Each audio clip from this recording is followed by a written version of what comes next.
اگر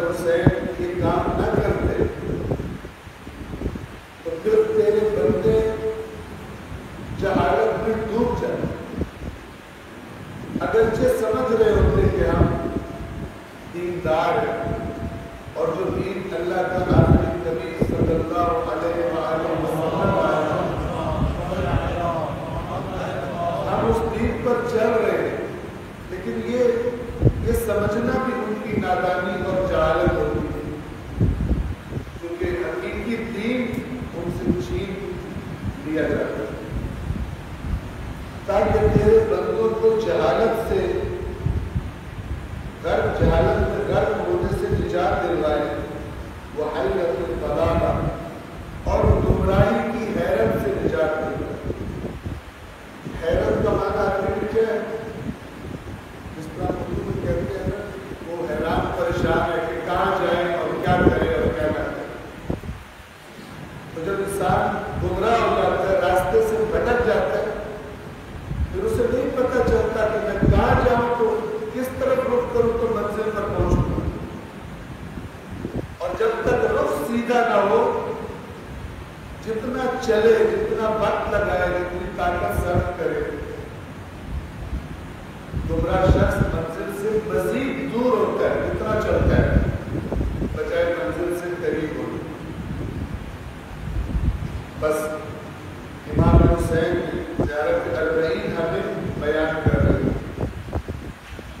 کہ تیرے اس عظیم عبد میں حسین علیہ السلام نے اپنا خون دے دیا تاکہ تیرے بندوں کو جہالت سے غرق ہونے سے بچائے اور گمراہی کی حیرت و پریشانی سے بچائے۔ صلوات پڑھیں۔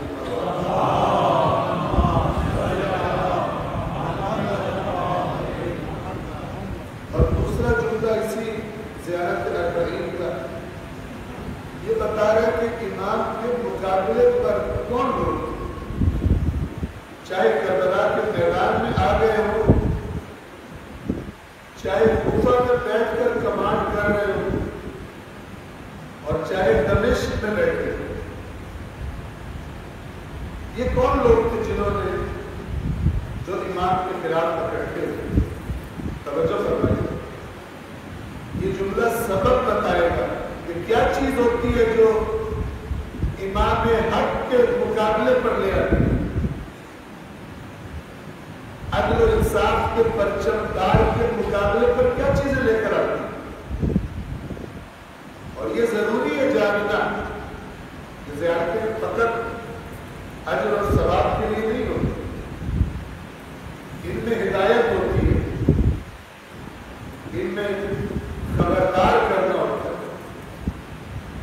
یہاں بتایا جا رہا ہے کہ جس طرح امام حسین کے مقابلے میں یہ لوگ آئے تھے، ہم بھی تیار ہیں کل کو جب اگر اللہ ہمیں نصیب کرے اور اس دنیا کو عدل سے انصاف سے پر کرنے والی ہستی تشریف لے آئے تو پھر میرے اندر، ہمارے اندر یہ صفات نہ ہو کہ جن صفات والے پھر حق والے کے مقابلے میں کھڑے ہو جاتے۔ تو توجہ فرمائیے، وَقَدْ تَوَازَنَ عَلَيْهِ مَنْ غَرَّتْهُ الدُّنْيَا، اور یقیناً اس عبد عظیم امام حسین کے خلاف کن لوگوں نے ایکا کر لیا تھا؟ کون لوگ اکٹھے ہو گئے تھے، جمع ہو گئے تھے اس کے خلاف؟ وہ جن کو دنیا نے دھوکہ دے دیا،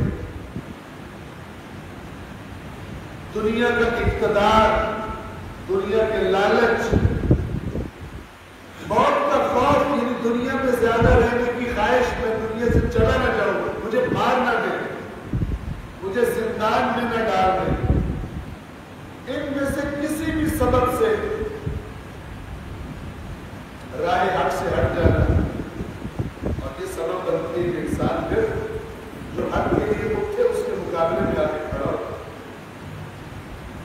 امام حسین کے خلاف اکٹھے ہو گئے وہ تمام جن کو دنیا نے دھوکہ دیا، وَقَاعَ عَدَّهُ بِالْأَرْضِ بِالْأَدْنَى، اور جنہوں نے اپنی آخرت کو اس دنیا کے ادنا اور رذیل گھٹیا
جس شعبے کے ساتھ میں اپنی زندگی کو مربوط کر رہا ہوں، یہ شعبہ مجھے اللہ کی نافرمانیوں کی طرف جانے پر مجبور تو نہیں کرتا، اور مجھے ان میں تو شامل نہیں کر دے گا جنہوں نے اپنی آخرت اپنی دنیا کے لیے بیچ دی۔ سلوات پڑھیں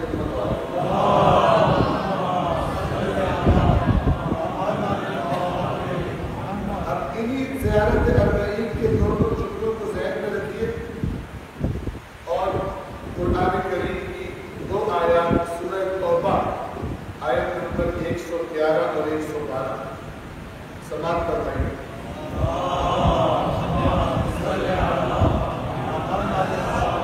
کہ اللہ تعالیٰ کن لوگوں کو اور کن الفاظ میں یاد فرما رہا ہے اور بیان فرما رہا ہے۔ تو سورہ توبہ کی آیت نمبر 111 یہ ہے، ان اللہ اشترى من المؤمنین انفسهم واموالهم بان لهم الجنہ، بے شک اللہ نے خرید لیا ہے مومنوں سے ان کی جانیں اور ان کے مال۔ جب کوئی چیز خرید لیتا ہے پھر وہ مالک ہوتا ہے، اس کی مرضی چلتی ہے۔ حقیقی مومنوں کی کیفیت یہ ہے، وہ اپنی جانوں پر اور اپنے مالوں پر اللہ کی مرضی کو حاکم کر دیتے ہیں۔ اللہ کا اپنا بیان ہے، بِأَنَّ لَهُمُ الْجَنَّةَ، اور یہ جو ان کی جانیں اور مال اللہ نے خریدا ہے، اور یاد رکھیے اللہ ملاوٹ والا اور گھٹیا مال نہیں خریدتا، بڑی ہائی کوالٹی کا مال ہونا چاہیے کہ اللہ کا ذوق پسند کرے۔ پستیوں پر گرنے والوں کو کا اللہ خریدار نہیں ہے، کیونکہ اللہ نے اجرت بہت بڑی رکھی ہے، قیمت بہت بڑی رکھی ہے اس جان کی جسے وہ خریدے، اور وہ اجرت کیا ہے؟ بِأَنَّ لَهُمُ الْجَنَّةَ، بدلے میں انہیں جنت عطا کی۔ وہ بہترین منزل جو اللہ نے اپنے فرما برداروں کے لیے، دنیا میں اسے یاد رکھنے والوں کے لیے، اپنی مرضیوں پر اللہ کی مرضی کو ترجیح دینے والوں کے لیے اللہ نے جنت تیار کی، سب سے بڑی جنت، جہاں وہ جو چاہیں گے ان کے لیے ہوگا، جہاں انہیں نہ کوئی خوف ہوگا نہ کوئی غم ہوگا، وہ جگہ ہے جہاں پر ہر خواہش پوری ہوگی۔ یہ دنیا میں جھوٹ لکھتے ہیں، جو کہتے ہیں ہمارے پاس آؤ تو ہر تمنا پوری ہوگی، جھوٹ بولتے ہیں۔ یہ اللہ نے دنیا جگہ بنائی نہیں ہے جہاں پہ ہر خواہش پوری ہوگی، اس نے اللہ کی مخالفت کرتے ہیں جو کہتے ہیں ہر خواہش پوری ہوگی۔ یہ وظیفہ کرو تمنا پوری ہوگی، یہ اس پیر کے پاس جاؤ، جادو کرو اس عامل بابا کے پاس جاؤ، فراڈی ہے سارے۔ اللہ نے یہاں تمنا پوری کرنے کی جگہ ہی نہیں بنائی، یہ اللہ نے بنایا تاکہ تمہیں آزمائے کہ تم میں سے کون زیادہ اس کی اطاعت کرتا ہے۔ انہی کے لیے جنت ہے جو اپنی جانیں اور مال اگرچہ اللہ نے دیا تھا دوبارہ اس کو دے دے۔ اس کو دے دے کیا مطلب؟ یعنی کہ تیرا اختیار ہے، تو مالک ہے۔ یہ ہے کربلا والے، ان کو اگر ڈھونڈنا ہو اس آسمان پر امام حسین اور ان کے ساتھی چمکتے ہوئے نظر آئیں گے ستاروں پر۔ بے شک اللہ نے مومنوں سے ان کی جانیں اور ان کے مال جنت کے بدلے میں خرید لیے۔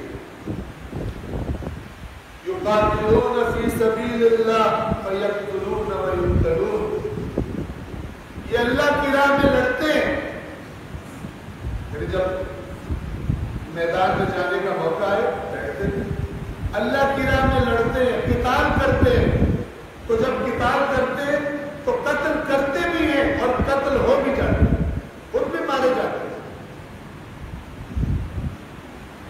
اور یہ جو اللہ نے جنت انہیں دینی ہے، فرمایا وعدن علیہ حقا فی التوراۃ والانجیل والقرآن، یہ اللہ پر وعدہ ہے برحق، اللہ ضرور دے گا ان کو جنت، اور یہ وعدہ کوئی نیا وعدہ نہیں ہے۔ فی التوراۃ والانجیل والقرآن، تورات میں بھی یہی تھا، انجیل میں بھی یہی تھا، قرآن میں بھی یہی، ہر زمانے کے لیے۔ وَمَنْ أَوْفَىٰ بِعَهْدِهِ مِنَ اللَّهِ، اور کون ہے جو اپنے عہد کی اللہ سے بڑھ کر وفا کر سکتا ہو؟ کس میں اللہ سے زیادہ قدرت ہے کہ وہ زیادہ طاقت رکھتا ہو، اللہ سے زیادہ اپنے وعدے کو، اپنے عہد کو پورا کر سکتا ہو؟ اللہ کے پاس سب سے زیادہ قدرت۔ یہ پھر تاکید ہے کہ اللہ ضرور انہیں عطا کرے گا۔ پھر اللہ ان مومنوں سے خطاب فرماتا ہے فَاسْتَبْشِرُوا بِبَيْعِكُمُ الَّذِي بَایَعْتُم بِهِ، بس خوشیاں مناؤ اس سودے پر جو تم نے اللہ کے ساتھ کیا ہے، بہترین گاہک کو بیچا ہے تم نے اپنا مال، بادشاہ کو، دنیا کائنات کے بادشاہ کو، مالک کو تمہارا مال پسند آیا اور تم نے بھی بیچ دیا اس کو، اس پر خوشیاں مناؤ۔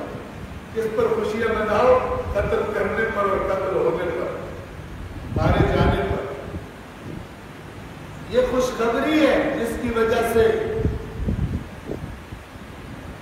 جناب زینب بنت علی سلام اللہ علیہا نے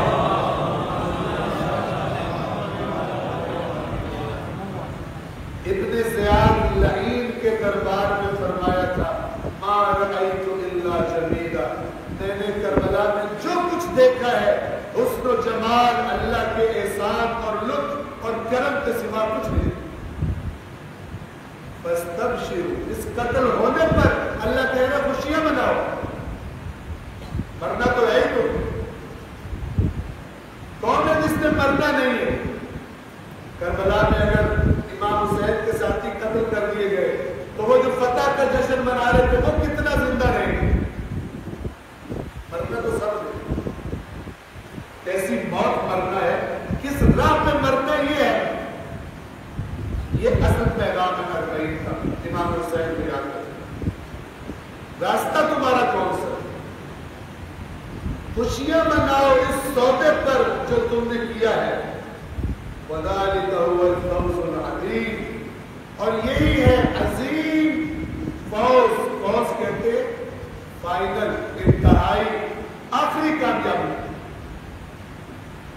یہ فوز عظیم ہے۔ اور ابھی آپ کے سامنے امام اور ان کی اولاد اور اصحاب کا سلام کے جو جملے میں نے خطبے کی ابتدا میں تلاوت کیے، ہم کیا زیارات میں پڑھتے ہیں ان کے کیا جملہ بولتے ہیں؟ ان کو سلام پیش کر کے کیا کہتے ہیں؟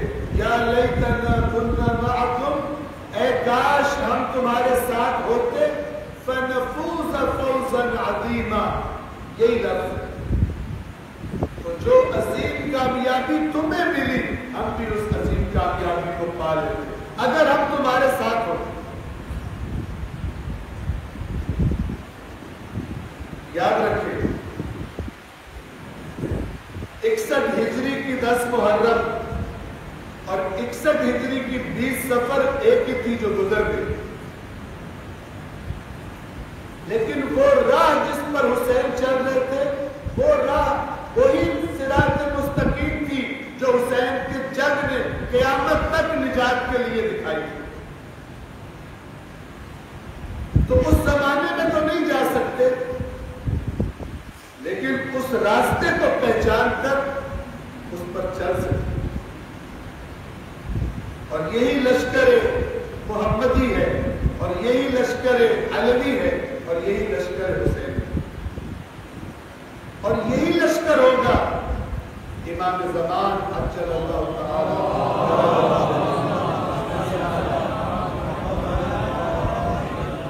وذلك هو الفوز العظیم، آیت نمبر 111۔ 112 میں اللہ اپنی جانیں اور مال کو اللہ کو بیچ دیتے ہوئے کچھ صفات بیان فرماتا ہے۔ سنیے.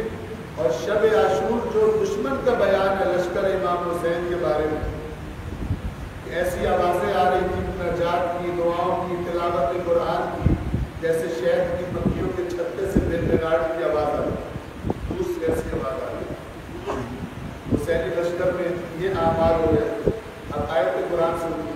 کون ہے یہ لوگ اللہ کو جاننے اور مال بیچ دینے والے؟ التائبون، توبہ کرنے والے. العابدون، عبادت کرنے والے. العاملون، حمد کرنے والے اللہ کی. السائحون، اللہ کی رضا کے لیے سفر کرنے والے. الراکعون، رکوع کرنے والے. الساجدون، سجدے کرنے والے. الآمرون بالمعروف، امر بالمعروف کرنے والے. والناہون عن المنکر، اور برائیوں سے روکنے والے. والحافظون لحدود اللہ، اور اللہ کی حدود کی حفاظت کرنے والے.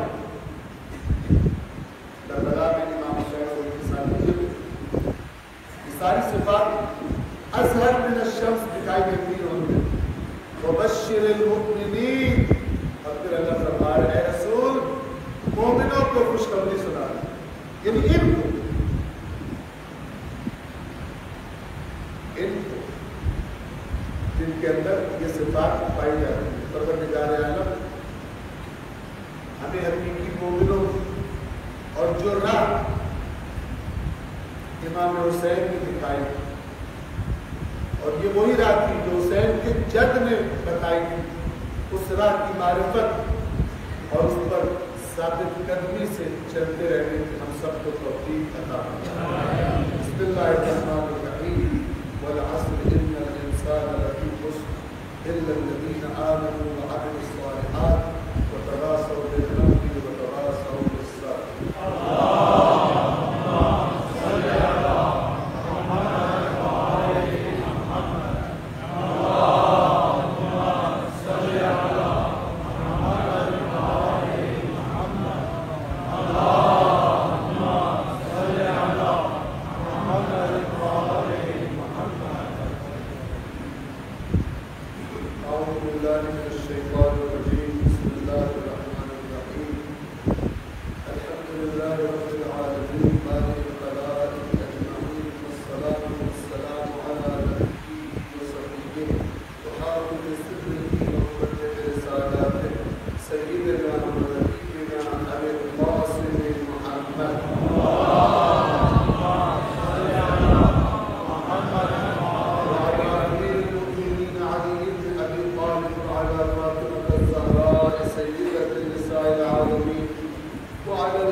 کے لیے انتہائی اہم ہے، اور اس دن کے لیے ہم یوم آزادی کا لفظ استعمال کرتے ہیں۔ یہ جو لفظ ہے عزیزان محترم آزادی، یہ انتہائی اہم بھی ہے اور انتہائی خطرناک ہے، کیونکہ جو شخص جو نظریہ رکھتا ہے جیسے اس دنیا کو، اپنی زندگی کو، معاشرے کو دیکھتا ہے، جو اس کے ذہن میں نظریہ ہے، وہ آزادی کی وہی تعریف کرتا ہے۔ آزادی کیا ہے؟ اگر ہم سب سے پہلے ان سے پوچھیں جنہوں نے اس آزادی کے لیے تحریک پاکستان میں شمولیت اختیار کی اور قائد اعظم محمد علی جناح رحمۃ اللہ علیہ اور ان کے جو مخلص ساتھی تھے، ان کے ساتھ مل کر میں کہوں جہاد کیا، جہاد جون سے کوشش کی، جہاد صرف بندوقوں سے نہیں ہوتا، جو بھی شعبہ ہے آپ کا، اگر اللہ کی راہ میں آپ آگے بڑھے تو وہ جہاد، ہم کہیں جلد و جہد کی، ہم کہیں جہاد کیا، وہ لوگ شامل ہوتے، وہ کیا کہتے ہیں؟ یہ ضروری ہے، یہ آج کی نسل کے ذہنوں میں بار بار سے تازہ کیا، کیونکہ بہت سارے لوگوں کو جشن آزادی وہ اب ناچنے گانے کا ایک دن نظر آنے لگے، سڑکوں پہ نکل کر لڑکیاں لڑکے مکس ہو کر بعض لوگوں کے ناچ گانے کریں کیا جائے، یہ بدترین خیانت ہے ان شہداء کے ساتھ جو پاکستان کی آزادی کے دوران قتل کیے، مارے گئے۔ وہ کیا کہتے ہیں؟ بنیاد کیا تھی الگ ملک لینے کی؟ لا الہ الا اللہ، کہ ہمیں آزاد خطہ زمین چاہیے، ہم مسلمان ہیں، ہمارا نظریہ الگ ہے، ہماری اسلامی ثقافت الگ ہے، مستقل ہے، ہمیں ایک آزاد خطہ زمین چاہیے جہاں ہم اپنے دین کو، دین پر آزادی سے عمل کر سکیں، ہم بتائیں کہ اسلامی معاشرہ کیسا ہوتا ہے۔ یہ کام ہم ہندوؤں کے ساتھ مثلا مکس ہو کے نہیں کر سکتے، لہذا ہمیں ایک آزاد ملک چاہیے، اسی لیے کہا پاکستان کا مطلب کیا؟ لا الہ الا اللہ، اس لیے کہا۔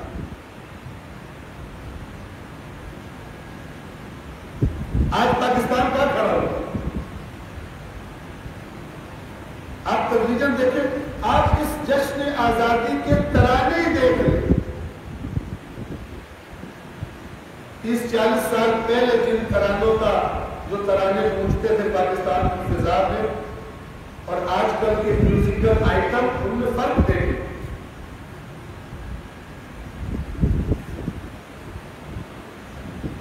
پہلے ترانوں میں دین، جذبہ ایمان، جذبہ شہادت، جذبہ جہاد، اس کا عکس نظر آتا تھا۔ آپ اس طرح سے نہیں،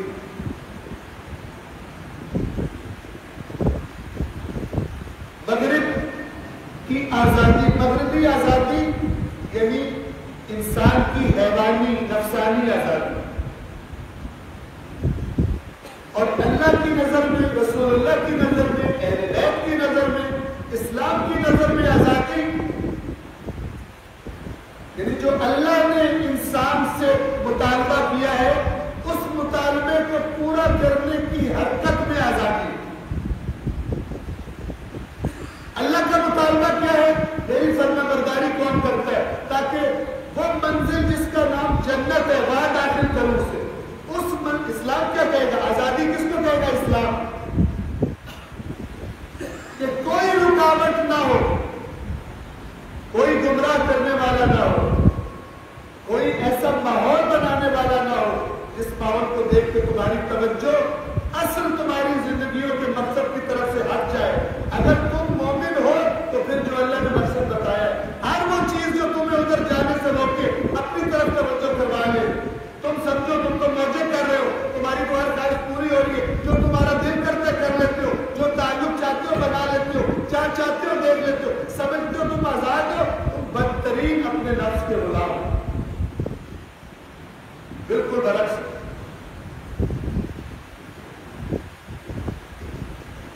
مومن حقیقی معنی میں آزاد ہے۔ پھر مجھے ذہن میں آ جاتا ہے اور ضرور آنا بھی چاہیے، جو لشکر دو کربلا میں ٹکرا رہے تھے ان میں سے آزاد کون تھے؟ کون تھے آزاد؟ اللہ کی قسم آزاد وہ تھے جن کے ہاتھوں میں رسیاں بندھی ہوئی، آزاد وہ تھے جن کو زندانوں میں رکھا گیا، آزاد وہ تھے جو بھوکے پیاسے تھے، انہیں کوئی چیز، کوئی خواہش، کوئی لذت، کوئی خوف، کوئی لالچ کچھ بھی نہ روک سکا اس منزل کی طرف توجہ اور حرکت کرنے میں جو منزل اللہ ان کو دکھا چکا، وہ آزاد ہے۔ ہو سکتا ہے جو باہر سڑکوں پہ گھوم رہا ہو بدترین قیدی ہو، بدترین غلام ہو، اپنے لالچوں کا، اپنی دنیا پرستی، اپنی خواہش پرستی کا، اپنی لگژریز کا، اپنی دنیاوی آرزوؤں کا غلام ہو، آزاد پھر رہا ہو، جہازوں میں پرواز کرتا ہو مثلا، اور اللہ کی نظروں میں آزاد تو جیل میں سڑ رہا ہو، ڈر رہا ہو۔ امام موسیٰ کاظم علیہ السلام آزاد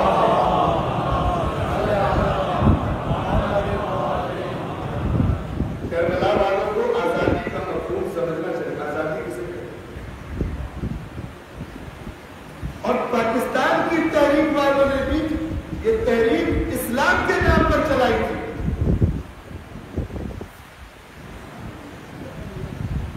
کچھ سال گزرنے کے بعد ان کا یہ پلان نہیں تھا کہ کچھ سالوں کے بعد کسی کلب میں، ڈانس کلب میں، ناچ گانے کے کلب میں تبدیل کرنا ہے پاکستان، یہ پلان نہیں تھا ان کا۔ اور وہ قیامت کے دن گریبان پکڑے، قیامت کے دن آمنے سامنے ہونا۔ آپ کو پتہ ہے اللہ تعالیٰ نے آیات میں فرمایا کہ یہ جو جنگوں کے میدان ہم سجاتے ہیں، ہم جاننا چاہتے ہیں کون حقیقت میں ایمان لائے، اور ہم تم میں سے اپنے گواہ بنانا چاہتے ہیں کہ جو قیامت کے دن آئیں گے اور گواہیاں دیں گے کہ اے پروردگار تیری راہ میں ہم نکلے تھے، ہم نے قربانیاں دی، مارے گئے، جیلوں میں گئے، ہم نے اپنے بچوں کے مستقبل قربان کر دیے، اور انہوں نے بعد میں آ کے اسی جگہ کو جس کے لیے ہم نے قربانیاں دی تھی اپنی مستیوں کا اکھاڑا بنا لیا۔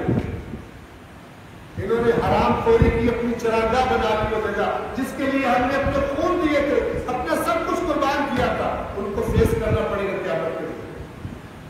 تحریک پاکستان کے شہداء کو فیس کرنا، اس امت کو شہداء کربلا کو فیس کرنا پڑے گا، پاکستانیوں کو تحریک پاکستان کے شہداء کو فیس کرنا پڑے گا۔ بتاؤ تم نے جو کیا اس پاکستان کے ساتھ کس حد کے تحت کیا؟ ہم نے اپنا سب کچھ قربان کر دیا، تم نے چراگاہ بنا لی، جو دل کر تمہارا چلتے کرو۔ آزادی، جشن آزادی پاکستان کے حقیقی نظریے کو زندہ کرنے کے لیے، ناچنے کے لیے نہیں ہے، تودیاں بجانے کے لیے نہیں ہے، موٹر سائیکلوں کے سائلنسر خراب کر کے اور ہوائی فائرنگ کر کے بے گناہ بندوں کو مار دینے کے لیے نہیں ہے۔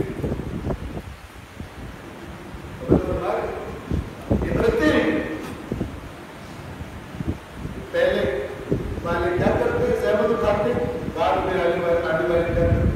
اللہ تعالیٰ سورہ مریم میں اپنے انبیاء کا ذکر کر کے کیا فرماتا ہے؟ چند انبیاء کا ذکر کر کے پھر اللہ فرماتا ہے فَخَلَفَ مِن بَعْدِهِمْ خَلْفٌ، جب یہ میرے نیک بندے اپنی کوششیں کر کے، تبلیغات کر کے، میری طرف ہدایت کر کے دنیا سے چلے جاتے تھے، ان کے بعد جو آتے تھے فَخَلَفَ مِن بَعْدِهِمْ خَلْفٌ، ان کے بعد کچھ ایسے ان کے لوگ جانشین ہوئے، اقاموا الصلاۃ واتبعوا الشہوات، دو کام کیے انہوں نے، نماز کو ضائع کیا، یعنی اللہ سے کنیکشن توڑ دیا۔ نماز کیا ہے؟ بندے کا اپنے معبود اپنے رب سے رابطہ، ادا ضائع کیا نمازوں، ادا الصلاۃ، اور دوسرا کام آٹومیٹیکلی واتبعوا الشہوات، اور اپنی شہوات کے پیچھے لگ گئے، اپنی شہوات کے پیچھے لگ گئے۔ فسوف یلقون غیا، عنقریب ملاقات کریں گے بڑی خطرناک جگہ سے جو گمراہوں کے لیے اللہ نے تیار کیا۔ ایک مومن ہونے کے اعتبار سے، ایک مسلم ہونے کے اعتبار سے، ایک حسینی ہونے کے اعتبار سے جن چیزوں کی طرف توجہ ضروری ہے، اللہ تبارک و تعالی توجہ کرنے کی ہم سب کو توفیق عطا فرمائے۔ یہ 40 کی واک جو چل رہا ہو 40 کی واک کے لیے توجہ فرمائے، یہ ایک طاقت ہے، ایک پاور باہر آ گیا، لیکن ضروری ہے کہ اس پاور کی ڈائریکشن صحیح ہو۔ جو چل رہا ہے 40 کے دن، چاہے کربلا میں چل رہا ہے، چاہے پاکستان میں چل رہا ہے، وہ کیا سوچ کے چل رہا ہے، کیوں چل رہا ہے؟ وہ امام حسین کے پیغام کے ساتھ اپنی بیعت کو، اپنی کمٹمنٹ کو رینیو کر، نئے تجدید بیعت کر، یہ بھی فکر ہے، اور ان تمام چیزوں کو کی طرف توجہ کر رہا ہے جس لیے امام حسین نے قربانی دی۔ ایک یہ فکر ہے، ایک فکر یہ ہے کہ ثواب بہت ملتا ہے 40 کی موت پر۔ ہو سکتا ہے کوئی اپنی کوئی دنیاوی خواہش پوری کرنے کے لیے منت مانگ کے چاہ رہا ہے، ہو سکتا ہے کوئی آخرت کی بخشش کو ذہن میں رکھ کے چاہ رہا ہو کہ سفارش ہو، یہ سب ناقص ہے۔ حقیقی کیا ہے؟ امام حسین علیہ السلام کے ساتھ اظہار یکجہتی، یعنی ان کے اہداف کی طرف توجہ کرے، اپنے وجود میں انہیں پیدا کرے، تب حسین یہ نہ کرے حسینی نہیں، اور وہ جو میں نے تحریک پاکستان کو بتایا وہ نہ کرے حقیقی پاکستانی نہیں، ان شہداء کا وارث ہے، چاہے کوئی عام بندہ عوام کا، چاہے کسی سرکاری ادارے کا ملازم، جس کے اندر وہ جذبہ نہیں ہے، وہ قیامت کے دن شہداء پاکستان کے سامنے اللہ کی بارگاہ میں، اللہ کی عدالت میں ان کا بات کر گواہی دیں گے، یہ ان کے سامنے جواب ہوگا۔ اللہ تبارک و تعالی اس کی رضا کو تمام چیزوں پر ترجیح دینے کی ہم سب کو